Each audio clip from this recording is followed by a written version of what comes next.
हाय नमस्कार, मी सुनीता. सगळ्या माझ्या गोडताईंचं मैत्रिणींचं आपल्या पुन्हा एका नवीन व्हिडिओमध्ये अगदी मनापासून स्वागत करते. सर्वांना श्री स्वामी समर्थ. तुमचा सगळ्यांचा आजचा दिवस खूप छान, मस्त, आनंदाचा आणि आरोग्याचा जाव अशी स्वामींच्या चरणी प्रार्थना करते आणि आजच्या व्हिडिओला सुरुवात करते. तर हा व्हिडिओ दत्त जयंतीच्या दिवसाचा व्हिडिओ आहे आणि त्या दिवसाचा व्हिडिओ यायला थोडा उशीर झाला. तर दत्त जयंतीच्या दिवशी सुरुवातीला आपलं म्हणजे गुरुवारही होता, महालक्ष्मी मातेची पूजाही होती आणि आपली दत्त जयंतीची. तर आधी संपूर्ण देवघर छान मस्त उजळून कळस वगैरे भरून झाल्यानंतर स्वामींचा अभिषेक वगैरे झालेला होता. सगळी पूजा झाल्यानंतर मग आपल्या देवी आईचा पाठ मांडून झाल्यावर आम्ही बाहेर गेलेलो होतो. चला ताईंनो, आता दत्त मंदिरात जाते. पाठ वगैरे मांडून झालेला आहे, आता मंदिरात जाते.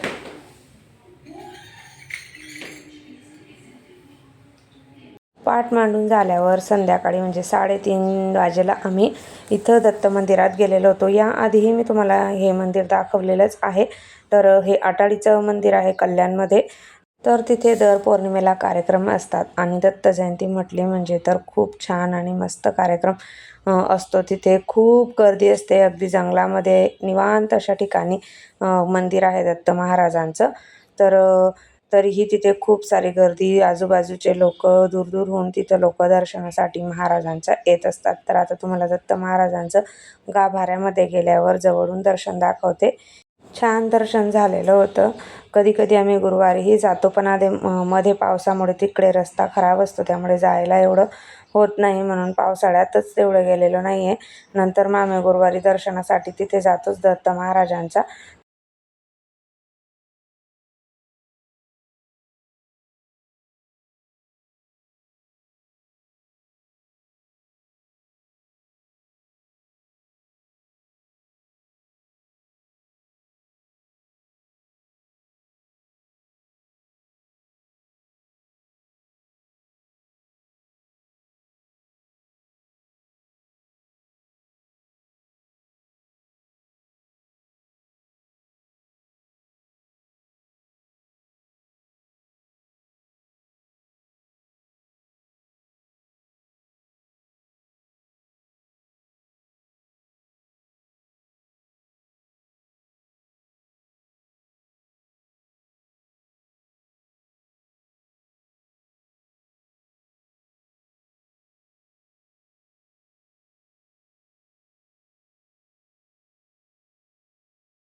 चला, दर्शन झालं आणि त्यानंतर मग निघालो घरी. तर छान वातावरण होतं आणि बराच उशीर तिथे आजूबाजूला मग आम्ही फिरलो वगैरे तिकडे. आणि मस्त वातावरण आहे, निसर्गरम्य असं. म्हणजे घरून टिफिन वगैरे घेऊन जर आपल्याला डब्बा पार्टी वगैरे करायची असली ना, तरी छान आहे. एखाद्या वेळेस आम्ही करणार आहोत आणि जाणार आहोत तिकडे. तर घरी आल्यावर आपली महालक्ष्मी मातेची पोथी वाचायची होती, आरती करायची होती. परत सकाळी नित्यसेवाही झालेली नव्हती, कारण पूजापाठ असला म्हणजे सकाळी त्या गोष्टींना खूप सारा वेळ जातो. त्यामुळे मग आपली नित्यसेवाही माझी राहिलेली होती. तर आधी मग महालक्ष्मी मातेची सगळी आरती वगैरे पोथी वाचून झाल्यानंतर मग आपल्या नित्यसेवा करायला घेतलेली होती. आणि नित्यसेवा झाल्यानंतर मग आपली माळ जप वगैरे जे काही आपलं स्तोत्र मंत्र होतं ते वाचून झाल्यानंतर मग मी मोबाईलमध्ये परत पुन्हा मंत्र लावून दिलेले होते. आपली पूजेची वेळ असते त्यावेळेस. आणि स्वयंपाक थोडाफार झालेला होता, निम्म्या अर्धा आधी करून घेतलेलं होतं मी. आणि गुलाबजामुन मला बनवायचे होते. तर त्यासाठी मग मी सुरुवातीला अगोदर मग पाक म्हटलं तयार करून घेऊया, कारण बऱ्याच वेळेला ना मी आधी करून घेते, पाक काही आधी ठेवत नाही. पण म्हटलं थोडं थंड होऊन जाईल पाक गरम गरम पाकात टाकण्यापेक्षा, कारण दिवाळीच्या वेळेस मी केलेलं होतं त्यावेळेस गरम पाकातच टाकलेलं होतं. म्हटलं आधी पाक बनवून ठेवते आणि नंतर मग गुलाबजामुन करायला सुरुवात घेते. तर पाण्यामध्ये साखर टाकून दिलेली आहे आणि आता पाक होईपर्यंत इकडच्या साईडला आता करायला घेतलेले होते. तर मी ना चितळेचं हे पहिल्यांदा म्हणजे माझे गुलाबजामुन व्यवस्थित झालेले होते, नाही तर बऱ्याच वेळेला ना अगदी म्हणजे पाकात टाकले ना पूर्ण नरम होऊन जायचे, असे व्यवस्थित बनत नव्हते. पण मी दिवाळीच्या वेळेस माझीच एक मैत्रीण आहे आमच्याच इथली, ती मला भेटलेली होती डीमार्टला, जेव्हा वेळेस मी शॉपिंगला गेलेली होती आणायला सामान तेव्हा.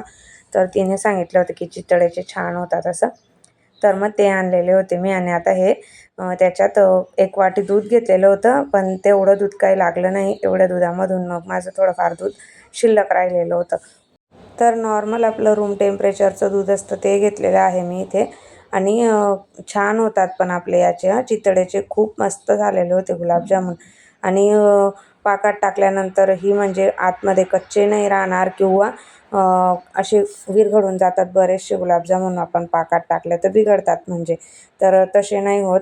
बरेच जण याच्यामध्ये ड्रायफ्रूट्स वगैरे टाकूनही करतात, पण मेन म्हणजे मी घरी गुलाबजामुन न करण्याचा हाच माझा उद्देश होता, की ते पाकात टाकले ना की नरम पडतात, म्हणून मी करतच नव्हते. पण दिवाळीच्या वेळेस मात्र माझे सक्सेस झालेले होते. पण तुम्हाला काही शेअर केलं नाही मी, कारण बराचसा फराळ वगैरे हे ते खूप जास्त धावपळ वगैरे असते दिवाळीच्या वेळेस, त्यामुळे गुलाबजामुनचं काही शेअर केलं गेलेलं नव्हतं.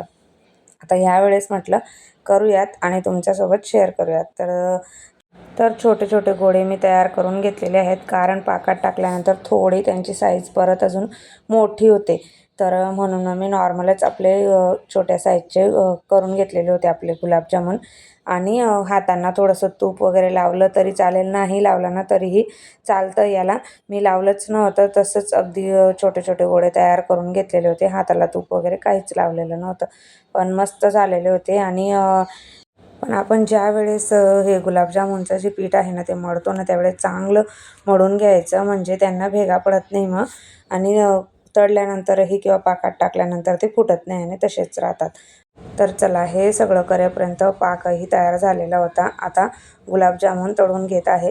तर गुलाबजामुन आपण तेलात किंवा तुपात अगदी कशातही तळून घेऊ शकतात. तर तेलात तळलेले होते मी. तुपात तळले तर अजून छान होतात, पण तूप संपलेलं असल्यामुळे मग मी तेलामध्येच तळून घेतलेले आहेत. तर जेवढे बसतील त्याच्यात तेवढे टाकायचे आणि मस्त छान कमी गॅसवरच हे छान मस्त सोनेरी रंग येईल गुलाबजामुनला तोपर्यंत तळून घेणार आहे. कारण कमी गॅसवरही पटकन होऊन जातात. जास्त वेळ जर आपण यांना तळून घेतलं तर मग वर जास्त काळपट होऊन जातो त्यांचा कलर. थोडेफार गोल्डन असले ना तेव्हाच जर काढून घेतले तर मग मस्त होतात छान. आणि गुलाबजामुन म्हटलं म्हणजे सगळ्यांचा आवडीचाच प्रकार असतो घरात सगळ्यांना. आमच्या इथं तर सगळ्यांनाही, आणि वेदू आणि सिद्धीन त्यांना तर खूप जास्त आवडतात. पाक तयार झालेला असल्यामुळे मग मी पाकाचा गॅस बंद करून दिलेला होता. आणि आता सगळे गुलाबजामुन तयार करून झाल्यानंतर आणि मग नंतरच त्याच्यामध्ये टाकणार आहे. तर पाक जरी थोडा नॉर्मल थंड असला ना तरीही आपण त्याच्यात गुलाबजामुन टाकले ना तरी चालतात.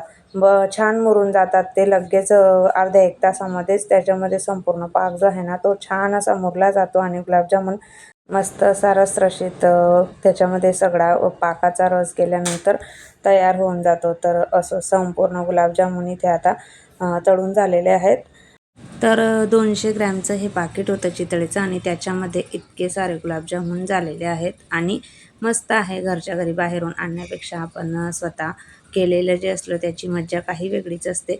तर असो, आजचे आता हे गुलाबजामुन तळून झाल्यानंतर पाकात टाकलेले आहेत आणि मग पाकात मी वेलची घातलेली होती फ्लेवरसाठी असंच. तर अर्ध्या 1 तासानंतर छान मुरतात आणि मस्त लागतात. तर चला ताईंनो, व्हिडिओ कसा वाटला कमेंट करून नक्की सांगा. सोबतच नेहमीप्रमाणे व्हिडिओ आवडला असेल तर व्हिडिओला लाईक करा, शेअर करा, कमेंट करा. पहिल्यांदा बघत असाल तर सबस्क्राईब करा. भेटूया पुन्हा नवीन व्हिडिओसह. श्री स्वामी समर्थ.